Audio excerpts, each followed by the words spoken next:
everyone, welcome back to Stagey Bookish. My name is Olivia. I hope you are all keeping well this lovely, lovely day. Oh, we're very zoomed in. You want to see me? There you go. You see my gorgeous Caraval blanket, which was from Fairy Loot earlier in the year. Hello, let's try again. Welcome back to Stagey Bookish. How are you all? I hope you're having a wonderful holiday season, wonderful festive season if you celebrate Christmas, and I'm really looking forward to the wonder that is 2020, and that is what I am here to talk about today, my anticipated reads for 2020. Now, if you watched my 2020 reading goals video, which I think should have been up already, and if it has, I'll link it down below. If it hasn't gone up already, watch out for it. You will hear me talk about how, quite frankly, in 2020 you girls got to save some money. Adulting is hard and I can't afford all the books that I want to buy. Simples. So I am starting something that I'm going to call Project Backlist, and that is where I show a lot of love to my backlist titles, and just kind of focus on what I've got while I try and get sensible with my reading, if that makes sense. But that does not mean you're not going to get any new books talked about on this channel. I've got loads of e-arcs I'm sitting on, and in particular there are so many new releases coming this year that I, quite frankly, I'm just obsessed with already, and it's like months and months and months till most of them come out. So really what I'm kind of saying to myself is, although I'm focusing on my backlist and obviously I have arcs, if I was limited, and I hate to say this because obviously not everything's been announced for coming out this year yet, I am going to go as far to say that if I only bought 10 books this year, these would be the 10 I'd want to buy. I can't say fairer than that, really. There's technically 11 books on the list because one of the books, some places are saying it's out in 2020, some places are saying it's out in 2021. So I've just put it on there for the sake of it, but the 10 books I have on this list are, if I could only buy 10, these would be the 10. And I'm going to say that now, and then someone's going to really kind of announce something major. But I am so excited for different reasons for all of these 10 books, and that is what we're here to talk about today. So let's make a start. Okay, let's start off with the one that has got the dodgy release date, that some say 2020, some say 2021.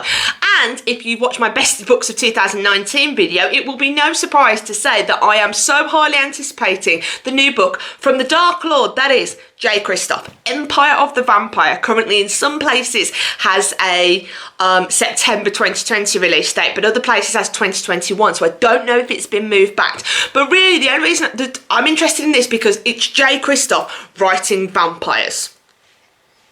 Do I need to say any more than that? This is Jay Kristoff, the Dark Lord himself, that brought us the magnificence of the Nevernight Chronicles. He's going to write about vampires. I'm sold on that. Just give me the damn thing now. But that's the kind of one that's just outside the top 10. So I want to mention it because, trust me, if it is confirmed as a 2020 release, this is going to go straight to the top of my list. So, but for now, I'm just going to put it here because I'm not sure about the release date, okay? So let's start off with number 10, and that is one I've briefly mentioned in previous videos, and that is Of Curses and Kisses by Sandhya Menon. I am very blessed to be part of Sandhya Menon's street team, Sandhya's sweethearts. Big up to anybody that's watching. And, you know, I'm going to start that sentence again. I am part of the street team and I love it because I've kind of read some of her books previously. I'm just going to catch up on some of her books, but this is kind of outside of kind of When Dimple Met Rishi from Twinkle with Love, There's Something About Sweetie. This is her first out of their series. I don't know if I want to say it's YA or middle grade, but it's a Beauty and the Beast retelling. Do I need to say any more than that? Beauty and the Beast, you'll know it's one of my favourite Disney films of all time, and I am obsessed with this. Sandhya Menon also has a second book coming out this year, back in the kind of Dimple-verse, if you like, which is called, I think it's called 10 Things I Hate About Pinky. If it is, I think that's what's called. I'll put the cover here. Which also, again, Pinky is a character you've met in the previous books, and this is kind of her story now. So Sandhya Menon's got some amazing things coming up. But like I said, very blessed to be part of the street team. And this is going to be an amazing year for her, and I can't wait to be a part of it. Just a very, very, very tiny part of it. Little bit of a similar theme with number 9 on my most anticipated releases for 2020. One of my favourite books of 2019 was Bridget Kenmurray's A Curse So Dark and Lonely, so it will be no surprise whatsoever that the sequel to this book, I think it's going to be a trilogy, but the sequel, Heart So Fierce and Broken, is number 9 on my list. I can't exactly tell you what A Heart So Fierce and Broken is going to be about because it will ruin what happens at the end of A Curse So Dark and Lonely. But this is the kind of the first book, and I've openly said this, is a kind of modern day Beauty and the Beast retelling. Sensing a theme, I think. But this kind of continues the story of something quite major scale that it happened right, I think it was even in the epilogue of the first book. So if you know, you know. Okay? I'm also very honoured to be part of the Cursebreaker Street team as well, so it's just winning at life here. But definitely, this is out in January. It's out on, oh my god, January 13th, I've got it listed as. This is probably going to be one of my most anticipated books of the year that I'm desperate to get hold of. Probably this is going to be one of the first ones. Ooh, dear. Coming in at number 8 is another new series from a well-known YA fantasy author. The author is Sarah Holland, and the book is Havenfall. This is definitely, according to Goodreads, this is at least going to be a duology, because they've already got kind of Untitled Havenfall 2 on the Goodreads records. I haven't read any Sarah Holland before, but I know she did like, what was it, Ever Less and Evermore. But this kind of one just intrigued me. I've got the synopsis for you here. Let me read this to you. This is any of the synopsis I share in this video are as listed on Goodreads, okay? Havenfall by Sarah Holland, a safe haven between 4 realms. The girls swarm to protect it at any cost. New York Times best-selling author Sarah Holland crafts a breathtaking new contemporary fantasy perfect for fans of Melissa Albert and Holly Black. Ooh! Do you want to know more? Do we talk more? Okay. Hidden deep in the mountains of Colorado lies the Inn at Havenfall, a sanctuary that connects ancient worlds, each with their own magic, together. For generations, the inn has protected all who seek refuge within its walls, and any who disrupt the peace can never return. For Maddie Morrow, I think I've said that right, summers at the inn are more than a chance to experience this magic firsthand. Havenfall is an escape from reality, where her mother sits on death row accused of murdering Maddie's brother. Okay. It's where Maddie fell in love with handsome Fjorden soldier Brecken, and it's where one day she hopes to inherit the role of innkeeper from her beloved uncle. But this summer, the impossible happens. A dead body is found, shattering everything the inn stands for. With Brecken missing, her uncle gravely injured, and a dangerous creature on the loose, Maddie suddenly finds herself responsible for the safety of everyone in Havenfall. She'll do anything to uncover the truth, even if it means working together with an alluring new staffer, Taya, who seems to know more than she's letting on. As dark secrets are revealed about the inn itself, one thing becomes clear to Maddie: no one can be trusted, and no one is safe.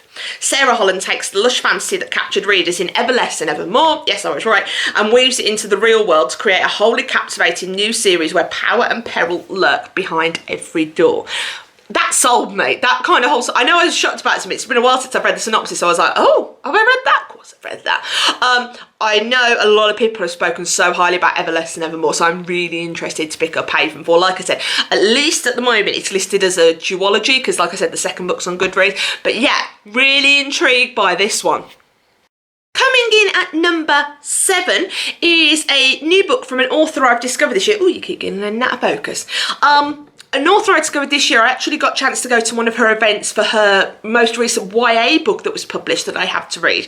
And that is UK author Holly Bourne. Her next book is called Pretending, and it is released on April the 2nd, 2020. What I loved about Holly Bourne, her previous book, which is on my kind of ever-growing TBR. It's called The Places I've Cried in Public, and one thing she's really known for is kind of even though her kind of books are kind of very rom-commy, soppy rom-coms, she deals with some major serious issues. So for example, the Places I've Cried in Public is this idea of the main character, you know, doesn't understand why her boyfriend's broken up with her, and I think it essentially ends up being that she realises she was in an abusive relationship. The event I went to where she discussed this actually was supported by Women's Aid. So it's kind of YA but hot issues. I'm not sure if this classes as YA or adult, because she does do both. But let me share the synopsis for you for Pretending. He said he was looking for a partner in crime, which everyone knows is shorthand for a woman who isn't real. April is kind, pretty and relatively normal, yet she can't seem to get past date 5. Every time she thinks she's found someone to trust, they reveal themselves to be awful, leaving her heartbroken and angry. If only April could be more like Gretel. Gretel is exactly what men want. She's a regular, everyday, manic pixie dream girl next door with no problems. That is one whole sentence. The problem is, Gretel isn't real, and April is now claiming to be her. As soon as April starts being Gretel, dating becomes much more fun, especially when she reels in the unsuspecting Joshua. Finally, April is the one in control, but can she control her own feelings? And as she and Joshua grow closer, how long will she be able to keep pretending? Definitely adult if we're talking about date 5. Just sounds really interesting. She was wonderful to talk to when I met her, and has such skill in her books. So this really, really interests. Coming in at number 6 is the final book in a trilogy, the first of which was one of my favourites of 2019, even though I don't think I mentioned it on the list, and that's my bad. The series is the Truly Devious series by Maureen Johnson, and number 6 is the final part of that series, The Hand on the Wall, which is due for release here in the UK on February the 6th, 2020. Now, this is the 3rd book in the series. There are 2 books prior. Truly Devious is the first one. Read that in 2019. Adored it. I think it's because kind of that typical murder mystery. That was something me and my nan always used to share with the really old detective dramas. The Vanishing Stair is book 2, which I am yet to read, but will be reading very soon. And then Hand on the Wall is book 3. Let me tell you about Truly Devious. So Truly Devious is set in 2 timelines. You have kind of in the past timeline where there is a murder committed at this school for the kind of really specialist, kind of bright, intelligent pupils. There is a murder committed, and a note left by the dead body is saying that it was committed by someone called Truly Devious. You get reference to that, but then you also get reference to something that happened kind of not necessarily as far in the past, but before the kind of current day setting, where the guy who runs the school, his wife and daughter were kidnapped by Truly Devious, and we're assuming they are dead. In the modern world, we have Stevie Bell and her kind of obsession and her intelligence is she's obsessed with true crime dramas, and she's selected to go to this school, but her love of true crime means she knows all about the Truly Devious mystery, and she goes to this school with the intent of solving the Truly Devious mystery. And it is just a proper old school, old-fashioned murder mystery, and I just loved it. The cliffhanger you had at the end of book 1, Truly Devious, was just so epic, and I didn't see it coming. So I can't wait. I can't believe I haven't picked up The Vanishing Stair yet, but I intend to sort that out to take the next stage of this story. And then The Hand on the Wall is the finale, where I'm hoping we'll get some kind of resolution to the Truly Devious story. So this is one I'm really excited for. Comes out the day after my birthday as well, so happy birthday to me. Number 5 on this list, as far as I can see at the moment, unfortunately doesn't have a cover. If it does, I'll put it here. But it's called The Boy in the Dress by Kristin Lambert. This, I think, came up on someone's kind of mega anticipated list for 2020. And I kind of read the synopsis and was like, oh my God, that sounds amazing. I really, really need to read that. It is due out on the 12th of May, 2020 here in the UK. Goodreads doesn't even, if I show you, Goodreads doesn't even have a cover for it yet. But the 4 ratings it's got so far are 5 stars. Let me talk to you through the synopsis. You might see why it kind of grabbed my attention. A Gentleman's Guide to Vice and Virtue. It's Miss Fisher's murder mystery in this rollicking romp of truth, lies and troubled pasts.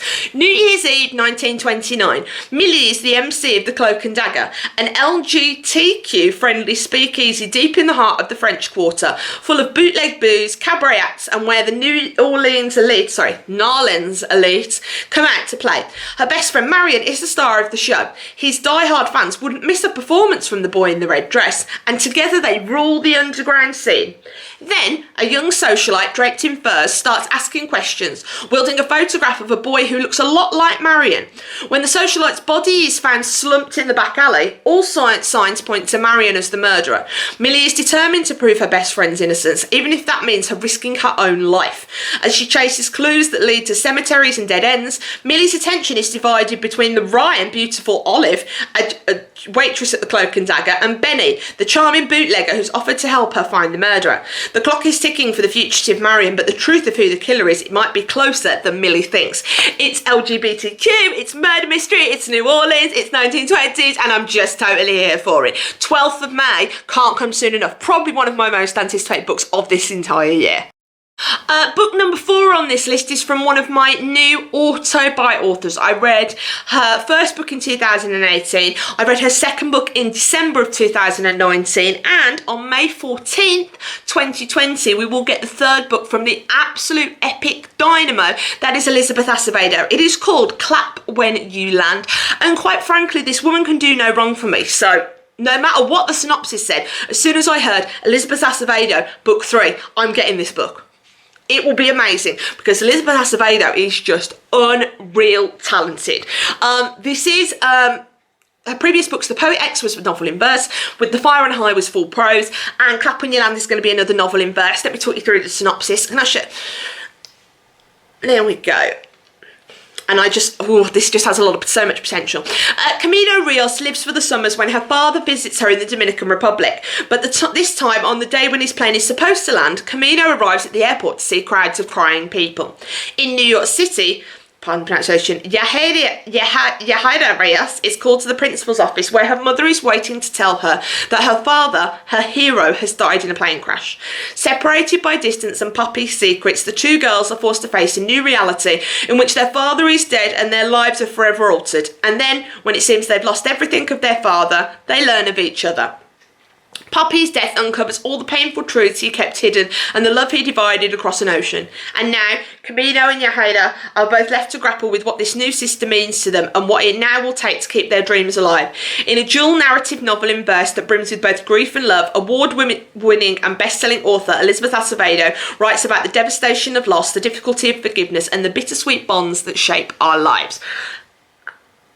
I'm going to need to get the audiobook for this. If you haven't read The Poet X or With the Fire and High, or even if you have read them and you haven't listened to the audiobook, get the audiobooks. Elizabeth Acevedo is just the most unreal human being that's ever walked this planet, particularly because her background is kind of slam poetry. The way she takes on the audiobook, it's just so amazing, and probably one of the best narrated audiobooks I've ever done, particularly With the Fire and High, which is one of my most recent reads. At the end of the day, just like at the start of this list, I said Jay Kristoff's writing about vampires, Elizabeth Acevedo is writing about anything. That is all I need to know about this. It's an Elizabeth Acevedo book, and I'm probably going to give it 5 stars. Job done, really. And we are into the top 3 of my most anticipated reads of the year. Like I said, I want to buy all of these and then some. There are so many I didn't put on this list, but I wanted to try and narrow it down to 10, and so we are now into my top 3 most anticipated reads of the year. Number 3 is going to hit me in March, start of March 3rd, and that is the new book from YA author Marie Lu. It is called The Kingdom of Back. I have been seeing this lurking around BookTube and kind of proofs being out and about for months, and it has intrigued me so much. I am desperate to get my hands on this. It is actually, if I have this right, this is Marie Lu's first foray into not only fantasy but historical YA fantasy. I know, right? Doesn't it just sound ridiculous? It sounds ridiculous and amazing. Let me talk you through the synopsis so you can get an idea of where we're at with this. A historical YA fantasy about a musical prodigy and the dangerous lengths she'll go to make history remember her. 2 siblings, 2 brilliant talents, but only one, Mozart. Oh yes, we're going there. Born with a gift for music, Nannerl Mozart has just one wish: to be remembered forever. But even as she delights audiences with her masterful playing, she has little hope she'll ever become the acclaimed composer she longs to be. She is a young woman in 18th century Europe, and that means composing is forbidden to her. She will perform only until she reaches a marriageable age. Her tyrannical father has made that much clear. And as Nanelle's hopes grow dimmer with each passing year, the talents of her beloved younger brother Wolfgang only seem to shine brighter. His brilliance begins to eclipse her own, until one day a mysterious stranger from a magical land appears with an irresistible offer. He has the power to make her wish come true, but his help may cost her everything. In her first work of historical fiction, #1 New York Times bestselling author Marie Lu spins a lush, lyrical told story of music magic and the unbreakable bond between a brother and sister. It just sounds so magical and so amazing, and I'm just obsessed with it, and I'm so excited for this one. This is one of my ones I've been wanting this for like months and months and months, and now it's nearly here, and I'm not ready, and it's going to be amazing. Oh my god. My number 2 book on this list I kind of didn't know, it kind of came out of nowhere when I first heard about it, and I was thinking, oh, this sounds really interesting. And then someone said these magic words to me. This book is Moulin Rouge meets Phantom of the Opera. That's my perfect book. Phantom of the Opera is my favourite musical of all time. Moulin Rouge, Phantom of the Opera. I am talking about Where Dreams Descend by Janella Angelis. I hope I have pronounced that right. And this is due to hit the UK on the 2nd of June 2020. Do I need to say anything else? Phantom of the Opera meets Moulin Rouge. Hello. That is just, it's perfection in a book. And this is another one, like The Kingdom of Back, I've heard about ages ago, so I'm just desperate for June to get here so I can read it. Let's give you an idea of the synopsis. In a city covered in ice and ruin, a group of magicians face off in a daring game of magical feats to find the next headliner of the conquering circus, only to find themselves under the threat of an unseen danger striking behind the scenes. As each act becomes more and more risky and the number of missing magicians piles up, 3 are forced to reckon with their secrets before the darkness comes for them next. The star, Kalia, a powerful showgirl out to prove she's the best no matter what the cost. The master, Jack, the enigmatic keeper of the club and more than one lie told. The magician, DeMarco, the brooding judge with a dark past that he can no longer hide. Where Dreams Descend is the startling and romantic first book in Janella Angelis' debut Kingdom of Cards fantasy duology, where magic is both celebrated and feared and no heart is left unscathed. I'm not going to say anymore. I'm desperate for it. If anyone has an arc they want to pass my way, please, oh please, oh please, oh please, because I can't wait till June. I'm so excited. Sorry for a slight change of angle. My battery died.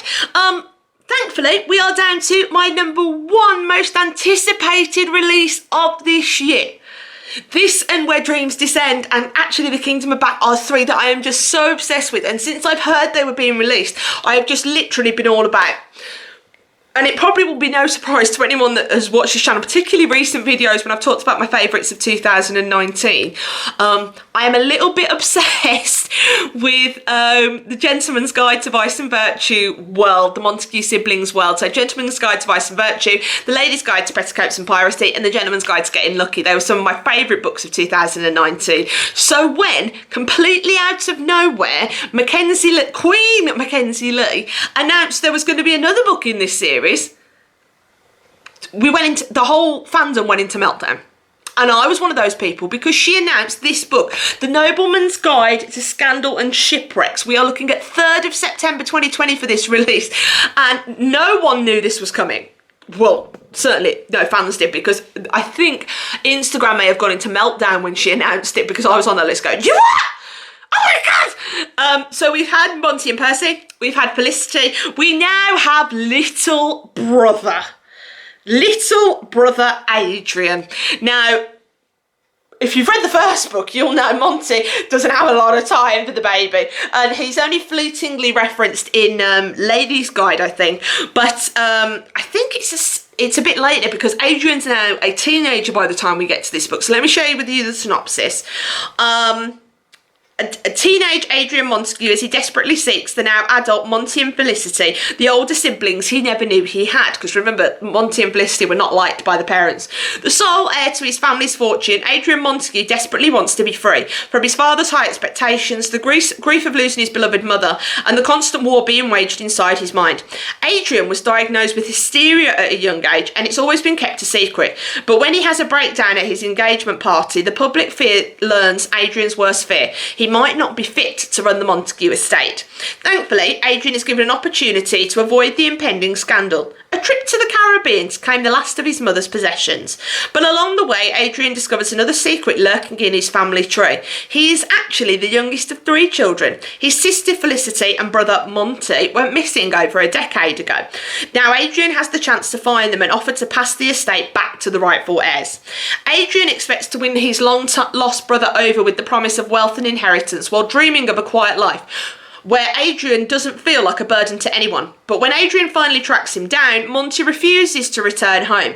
The only thing he can convince Monty of is to accompany him across the ocean as an act of tribute to their mother, hoping that during the voyage he can persuade Monty into taking the weight of inheriting the estate off his shoulders. When they reach their destination, Adrian and Monty find something hidden in their mother's belongings, a clue pointing to a valuable artefact that could potentially save the Montague siblings from a curse that threatens their lives. But to retrieve it, they must chase an infamous myth through the wild sugar fields of Barbados to the haunting streets of New Orleans to mysterious uncharted islands off the edge of the map. I am so ready for this. I am literally, you have no idea how obsessed I am with this series. It just is such a warm hug of a book, and I just love it. And Percy and Monty are my OTPs, and I love them. I'm just obsessed with them. So the fact we're getting another book and we're getting more Monty, hopefully more Percy, we're going to get Felicity involved in this as well. I'm just so excited. I can't believe I've got to wait till September though.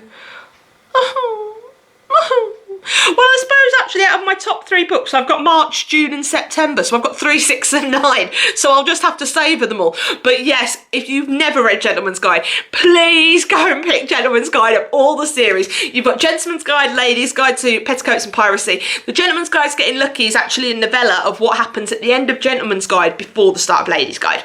So if you need to pick that up. But Mackenzie Lee is just a wonder of an author. You know, I've sung praise on so many authors during this video, but Mackenzie Lee is up there with Elizabeth Acevedo for me. I will read anything she writes. She's one of the authors this year. I want to read some more from her backlist, like This Monstrous Thing. So I'm really interested to learn more about her. And this book is just going to be my life and my obsession, and I just love it. And if you haven't read it, you need to get it because it's amazing. So there you have it. They are my top 10 most anticipated releases of 2020. Trust me, I could, if you wanted to see my full list, I could be here for a very long time. But I'm not going to do that to you folks. There will be more than that, I can tell you right now, because I'm not going to be able to wait for some of these books. So I'm going to have other books to distract me. What did you think of the list? Are you did you heard about any of these books? Did you not know about any of these books? Hit me up down below in the comments. What are your most anticipated release of 2020? You know I always love to hear from you. It's always a joy to see you, BookTube. Thank you for coming to visit me for this video, and I will see you on the next one. Bye bye!